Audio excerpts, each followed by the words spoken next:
네, 우리 같이 한번 기도 제목 따라 하시겠습니다. 내가 구원받은 간증이 하나님께 영광이 되게 하시고 다른 사람들을 구원하는 도구가 되게 하소서. 아멘. 네, 오늘 토요일에 나와서 가정의 대표로 교회 대표 나오신 여러분들 감사드리면서 우리 서로 축복하겠습니다. 당신의 기도는 반드시 응답됩니다. 인사하겠습니다. 네. 우리 인생에 있어서 가장 큰 변화는 예수님 믿기 전과 예수님 믿은 후의 변화입니다. 여기에는 엄청난 영적인 변화와 삶의 변화가 포함되어 있습니다. 그래서 예수님을 믿고 변화된 간증은 나 자신뿐 아니라 듣는 사람들에게 큰 은혜와 감동을 주는 것입니다. 그래서 우리는 내 자신이 어떻게 예수님을 믿게 되었고 어떤 변화가 일어났는지를 한번 묵상하면서 정리할 필요가 있습니다. 그래서 내가 구원받은 간증을 통해서 사람들에게 전도도 하고 도전도 주고 예수님을 믿도록 도와줄 수가 있는 것입니다. 오늘 본문은 사도 바울이 자신이 예수님 믿기 전에 모습이 어떠했는지 예수님 믿은 후에는 어떤 모습이었는지를 우리에게 보여주고 있습니다. 자, 먼저 사도 바울이 자신이 이렇게 놀랍게 변화된 삶을 살게 된 것은 오직 예수 그리스도의 복음이었다라고 고백하고 있습니다. 예수 그리스도의 복음. 예수 그리스도의 복음이 나를 변화했다라고 간증하고 있다는 겁니다. 자, 여러분들도 예수님을 믿고 구원받은 것은 복음 때문입니다. 이 복음에 대한 분명한 인식이 있어야만 여러분들이 구원받은 것을 알게 되고 또한 여러분의 삶이 변화되는 것입니다. 그래서 11절 12절에 사도 바울이 뭐라고 얘기하고 있습니까? 형제들아 내가 너에게 알게 하노니 내가 전한 복음은 사람의 뜻을 따라 된 것이 아니니라. 이는 내가 사람에게서 받은 것도 아니요 배운 것도 아니요 오직 예수 그리스도의 계시로 말미암은 것이라. 사도 바울이 받은 복음은 사람의 뜻으로 된 것이 아님을 강조하고 있어요. 사람이 만든 이론이나 사상이 아니라는 겁니다. 사람이 만든 것은 진리가 아니기 때문이에요. 사람이 만든 이론이나 사상은 변하고 변질되고 사라집니다. 우리가 구원받은 거 어떤 사람 때문에 구원받은 거 아닙니다. 어떤 사람의 사상으로 구원받은 거 아니고 어떤 사람들이 나한테 어떤 사랑을 베풀어서 구원받은 것이 아니라 내가 구원받은 것은 오직 그리스도의 복음 때문이다 라는 것이 이게 분명해야 돼요. 사도 바울이 받은 복음은 예수 그리스도의 계시로 된 것이다. 한마디로 말하면 변치 않는 진리다. 바울이 받은 복음의 기원이 사람에게서 온 것이 아니라 하나님에게서 온 것이다 라는 것을 분명히 하고 있다는 겁니다. 그러면 이것이 너무나 중요합니다. 내가 구원받는 것은 예수 그리스도의 계시인 복음을 통해서 구원받은 것입니다. 오직 복음만이 사람을 죄와 죽음에서 구원하고 영생을 주고 영원히 천국에서 살 수 있는 은혜와 복을 주시는 거예요.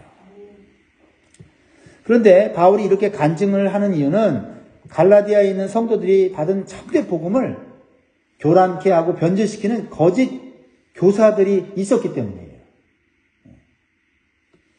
그 거짓 교사들은 예수님을 믿는 것 플러스 할례도 받아야 되고 율법도 지켜야 된다라고 말을 하였다라는 겁니다. 그러자 갈라디아 교회 성도들이 예수님을 믿음으로 그 은혜로 구원받는다는 그 복음을 받고 구원받았는데 흔들리는 거예요. 그래, 예수 믿고 구원받을 때 믿음으로 받는 게 너무 쉽잖아 하면서 뭔가 내가 수고하고 노력한 게 있어야지 구원받는 거지. 그래야 마음 편하지 않아? 그래야 뭔가 확실하지 않아? 이러한 잘못된 생각이 들어오게 됐다는 겁니다. 그래서 바울은 어제 본문에서 그런 복음을 다른 복음이다. 그렇죠? 거짓 복음이다 라고 말했습니다. 가짜 복음입니다. 그렇습니다. 이 다른 복음을 믿게 되면 결과적으로 예수님께서 십자가에서 우리를 위해 죄를 대속하시고 죽으신 것이 헛된 것이 된다라는 겁니다. 예수님 없이도 구원받을 수 있다라고 하는 것이 되는 것이지 않습니까? 예수님만으로 구원 못 받는다는 말이 되지 않아요? 그럼 예수님의 그 엄청난 희생이 의미가 없어진다 이 말이에요. 오직 하나님의 은혜로 주신 완전한 구원을 불완전한 사람의 행위나 노력으로 구원을 받으려는 것이 되기 때문이다. 그런 것들은 다 다른 복음, 가짜 복음, 거짓 복음이다라는 것입니다. 그래서 사도 바울은 강력한 말로 다른 복음을 전하면 저주받는다고까지 말씀하고 있는 거예요. 그렇습니다. 오직 구원은 예수 그리스도를 믿는 믿음으로만 받는 것입니다. 여기에 어떤 것이 더해지거나 빼서는 안 되는 줄 믿습니다. 오늘날은 많은 이단 사상과 인본주의 사상이 복음을 변질시키고 있어요. 우리는 이러한 영적인 유혹과 공격을 잘 분별해서 우리에게 주신 이 순수한 복음을 잘 지키고 올바로 전하는 성도가 되어야 될 줄 믿습니다. 그래야만 여러분의 구원도, 여러분의 믿음도 확실해지는 것입니다. 사도 바울은 자신이 예수님을 믿기 전에는 교회와 그리스도인들을 핍박하던 흉악한 죄인이었다고 고백합니다. 자신이 얼마나 이 복음을 통해서 크게 변화됐는지를 지금 말하고 싶은 거예요. 자, 여러분들은 예수님 믿기 전에는 어떤 모습이었습니까? 자, 13절 14절에 보면 사도 바울은 이렇게 얘기합니다. 내가 이전에 유대교에 있을 때에 행한 일을 너희가 들었거니와 하나님의 교회를 심히 박해하여 멸하고 내가 내 동족 중 여러 영갑자보다 유대교를 지나치게 믿어 내 조상의 전통에 대하여 더욱 열심히 있었으나. 한마디로 말하면 사도 바울은 예수 믿기 전에는 헛된 삶을 살았다는 거예요. 잘못된 방향으로 살았다는 겁니다. 열심히 살았으나 그 열심이 잘못된 열심이었다라는 것입니다. 여러분, 우리가 예수 믿기 전에 열심히 산 사람들이 있을 거예요. 정말 세상에서 정말 땀을 뻘뻘 흘리고 온갖 수고와 희생을 하면서 인생을 잘 살아보려고 했던 분들이 계실 거예요. 그러나 예수 믿고 나니까 그것이 헛된 열심이었다는 걸 깨닫지 않습니까? 여러분들이 아시는 것처럼 바울의 회심은 다메섹 도상에서 이루어졌어요. 예수님을 믿는 성도들을 잡아서 죽이기 위해서 가는 그 길에서 눈이 멀 정도로 강한 빛이 하늘에서 비추었습니다. 그리고 하늘에서 부활하신 예수님의 음성을 직접 들었어요. 바울은 너무나 놀라고 충격을 받아서 그 자리에서 거꾸로 졌어요. 왜요? 자신이 가는 방향이 옳다고 생각했는데 자신이 가는 방향은 하나님의 뜻을 거스르는 방향이었다는 거죠. 지금까지 그가 한 일은 헛된 일이었고 큰 죄를 짓고 살았다는 걸 깨달은 거예요. 그래서 자신의 흉악한 죄를 회개하면서 예수님을 나의 구주로 영접하게 되었다라는 것입니다. 자, 그리스도의 복음을 올바로 믿고 받아들인 사람의 간증은 분명히 자신의 죄에 대한 회개가 있다는 거예요. 회개가 있다. 자, 여러분들에게도 이런 자신의 과거에 대한 분명한 회개가 있었습니까? 복음을 듣고 구원받은 자에게는 반드시 진정한 회개가 있어야 됩니다. 그래야 진정한 그리스도인이 된 거고 구원받은 사람이 된 거예요. 그리고 바울은 자신이 가졌던 종교적 열심에 대해서 고백을 하죠. 유대교와 조상의 전통에 대해서 지나친 열심을 가졌다고 고백을 합니다. 그래서 사도 바울은 그들에게 인정받은 거예요. 그러나 하나님께는 인정받지 못했다. 라는 것입니다. 이게 중요하죠. 사람들에게 인정받았는데 하나님께는 인정받지 못했다는 겁니다. 그리고 이것은 종교적 열심만으로는 결코 구원받을 수 없음을 가르쳐 주는 거예요. 오히려 이 바울의 종교적 열심이 하나님의 뜻을 거스리는 것이 됐고 자기 의의를 드러내는 것에 불과한 것이 되었다라는 거죠. 이것은 인간의 종교적 열심만으로는 구원받을 수 없고 진리를 깨달을 수 없다는 사실을 보여주고 있는 것입니다. 종교적 열심으로 내가 구원받았구나 하는 것이 아니라 복음을 통해서 내 죄를 회개함으로써 내가 구원받았다는 그런 확신이 있어야 될 줄 믿습니다. 오직 예수 그리스도를 인격적으로 만나는 사건을 통해서 구원을 받는 것인 줄 믿습니다. 그 이후에 우리가 하는 종교적인 어떤 열심, 헌신이 따라오는 것이지 예수님을 인격적으로 만나지 않고 내 죄를 회개하지 않고 하는 종교적 열심은 그것은 가짜 확신일 수가 있다라는 것이에요. 자, 사도 바울은 자신이 구원받은 것은 전적인 하나님의 은혜였다라는 것을 고백을 하게 돼요. 왜냐하면 자기는 하나님을 믿을 사람, 예수님을 믿을 사람이 아니었다는 거죠. 오히려 예수님을 핍박하고 예수 믿는 사람들을 잡아 죽이는 엄청난 죄를 지었던 사람이 어떻게 자기가 예수님을 믿고 예수님께 헌신된 자가 될 수 있느냐? 이거는 하나님의 은혜다. 그러니까 구원받은 사람 마음 가운데 정확하게 느껴지는 게 뭐냐면 내가 구원받은 것은 하나님의 은혜다 라는 것을 고백할 수밖에 없는 거예요. 구원받고 나면 그것이 저절로 느껴지는 거죠. 그래서 15절 보세요. 같이 읽습니다. 그러나 내 어머니의 태로부터 나를 택정하시고 그의 은혜로 나를 부르시니까. 그러니까 구원받은 성도는 자신이 구원받은 것이 하나님의 전적인 은혜로 되었다는 사실을 저절로 깨닫게 되면서 또 한 번 깨닫게 되는 아주 영적인 지식이 있는데 하나님이 나를 모태로부터 택하셨다라는 거예요. 이거는 우리가 상식적으로 알 수 있는 지식은 아니잖아요. 그렇죠? 그런데 구원받고 나서 우리의 영혼이 죄사함을 받고 나면 느껴지는 게 있는데 하나님 은혜로 구원받았고 하나님 나를 어머니 뱃속부터 창세전부터 나를 택하셨구나 하는 것을 느끼게 된다는 거예요. 고백하게 된다는 겁니다. 그리고 자신을 버리지 않고 구원하여 하나님의 자녀가 되게 하신 것에 대한 하나님에 대한 감사가 있는 거예요. 하나님에 대한 감사가 있어요. 그래서 고린도전서 15장 10절에 사도 바울은 이렇게 고백하죠. 그러나 내가 나된 것은 하나님의 은혜로 된 것이니 내게 주신 그의 은혜가 헛되지 아니하여 내가 모든 사도보다 더 많이 수고하였으나 내가 한 것이 아니요 오직 나와 함께 하신 하나님의 은혜로다.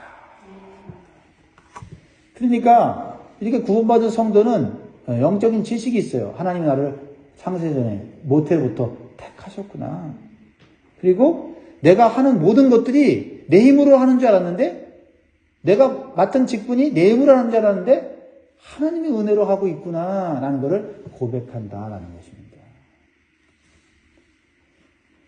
이러한 구원의 은혜를 깨달은 성도들은 자신에게 주어진 사명이 무엇인지 알기 위해서 힘을 다합니다. 내가 이렇게 은혜로 구원받았는데 나에게 주신 사명은 뭘까? 내가 이 땅에 사는 동안 내가 해야 될 일은 뭘까? 삶의 목적은 뭘까? 어떻게 살아야 되는가? 이게 점점 우리 안에서 관심이 되고 또 우리에게 목표가 된다 이 말이에요. 자 보세요. 16절에 그의 아들을 이방에 전하기 위하여 그를 내 속에 나타나시기를 기뻐하셨을 때에 내가 곧 혈육과 의논하지 아니하고 17절 또 나보다 먼저 사도된 자들을 만나려고 예루살렘으로 가지 아니하고 아라비아로 갔다가 다시 다메섹으로 돌아갔노라. 이게 무슨 말이에요?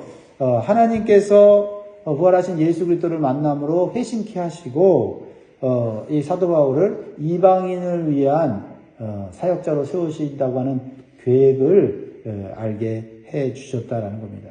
근데 그것이 정말 나에게 주신 사명인가를 알기 위하여 사람들을 먼저 만나지 않고 아라비아라고 하는 사막 지역에 가서 하나님과 1대1로 영적인 교제를 하면서 자신이 지금까지 가졌던 그런 삶과 신앙을 정리하는 시간을 가졌다는 거예요. 그래서 그곳에서 사도 바울은 그동안 자신이 배웠던 구약 성경, 율법과 또 예수 그리스도를 통해서 받은 계시를 잘 정리해서 신학적으로 우리에게 이렇게 필요한 하나님의 말씀인 성경을 기록하게 된 것이죠. 사도 바울은 그때 자신이 해야 될 일이 사도로서 그리스도의 복음을 이방인에게 전하는 사명이라는 걸 분명히 알았어요. 그래서 그때부터 사도 바울은 주로 이방인들을 위한 전도사에게 평생 자신의 삶을 헌신하였습니다. 베드로를 만났을 때, 나중에 베드로를 만났을 때 서로 복음에 대한 어떤 하나님 주신 그 비전이 다르다는 걸 깨달았어요. 베드로는 주로 할례 받은 사람들, 유대인들을 중심으로 복음을 전하는 사역을 맡았고 이 사도 바울은 이방인들을 위한 사역을 하도록 하나님이 그에게 비전을 주셨다는 것을 깨달았습니다. 자, 이것은 우리에게 어떤 도전을 줍니까? 여러분들은 자신에게 주신 사명과 사역이 무엇인지, 어떤 대상에게 주로 해야 되는 것인지를 알고 계십니까? 한번 생각해 보시기 바랍니다. 하나님은 우리가 구원받은 이후에 이 땅에서 의미 없이 살기를 원치 않으십니다. 그래서 하나님께서 계획하신 각자에게 주신 사명이 있고 삶의 목적이 있습니다. 여러분의 은사를 따라 하나님이 그런 사명을 주셨습니다. 또한 그런 은사와 사명이 또한 젊었을 때와 또 나이 들었을 때 또 바뀔 수 있어요. 우리는 계속해서 구원받은 자로서 이 땅에 살아가는 동안에 하나님 나에게 주신 사명 무엇입니까? 내가 지금 감당하고 있는 사명 잘 감당하게 해주십시오. 그러면서도 우리는 계속해서 내가 주님을 위해 해야 될 일이 남은 인생에 무엇인지를 물어봐야 한다라는 것입니다. 우리가 그것을 따라 사명을 따라 인생을 살 때 하나님께서는 은혜와 평강으로 우리와 함께 해 주시는 줄 믿습니다.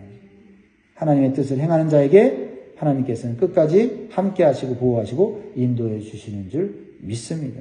그러니까 사명이 우리에게 있을 때, 삶의 목표가 분명할 때 우리는 걱정할 필요가 없습니다. 왜요? 하나님이 사명을 감당하는 자들은 그 생명을 하나님의 뜻 안에서 지켜주시기 때문입니다. 그래서 사도 바울이 비록 감당할 수 없는 엄청난 고난과 고통이 있었지만 그의 생명을 하나님이 보존해 주셨잖아요. 자기 스스로 지킬 수 없는 그런 위기 속에서도 하나님은 그의 사명과 비전이 분명히 있기 때문에 하나님은 끝까지 그를 도와주시고 역사해 주셨다라는 겁니다. 그래서 사도 바울은 죽음의 위기에서 여러 차례 구원받았다는 간증을 하고요. 또 끝까지 감당할 수 있게 되었다라고 간증을 해요.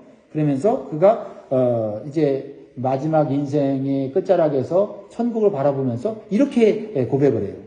디모데후서 4장 7절에서 8절 보면 나는 선한 싸움을 싸우고 달려갈 길을 마치고 믿음을 지켰으니 이제 후로는 나를 위하여 의의 면류관이 예비되었으므로 주 곧 의로우신 재판장이 그날에 내게 주실 것이며 내게만 아니라 주의 나타나심을 사모하는 모든 자에게도니라. 그러니까 그리스도의 복음을 통해 구원받은 성도는 이런 간증이 있고 이런 확신이 있다는 겁니다. 이 땅에 분명한 사명이 있고 하늘에 확실한 상급과 영원하고 복된 삶이 기다리고 있다는 것이 그 안에 분명하게 새겨져 있으니까 올바른 삶을, 진리의 삶을, 생명의 삶을 살아가게 된다라는 것입니다. 그렇게 되기를 주의 이름으로 축복합니다. 이제 마지막으로 사도 바울은 예루살렘으로 가서 다른 사람들과 영적인 교제를 한 사실을 고백해요. 18절 19절 그 후 3년 만에 내가 게바를 방문하려고 예루살렘에 올라가서 그와 함께 15일을 머무는 동안 주의 형제 야고보 외에 다른 사도들을 보지 못하였노라. 자, 요거는 조금 이 배경을 우리가 이해할 필요가 있는데요. 사도 바울은 3년 동안 하나님과 영적인 깊은 교제를 통해서 말씀과 복음을 정립했다고 했죠. 그리고 주님께 받은 사도직을 어떻게 감당해야 될지 깨달은 후에 예루살렘 교회에 있는 게바, 즉 베드로를 방문하러 갔다는 겁니다. 그러니까 이것은 갈라디아서를 쓴 목적과 관련되어 있는데요. 바울의 사도직을 의심하는 자들이 있었어요. 바울의 사도직은 주님이 주신 것이 아니라 사람들에게 받은 거다. 이렇게 의심하는 사람들이 있었다는 거죠.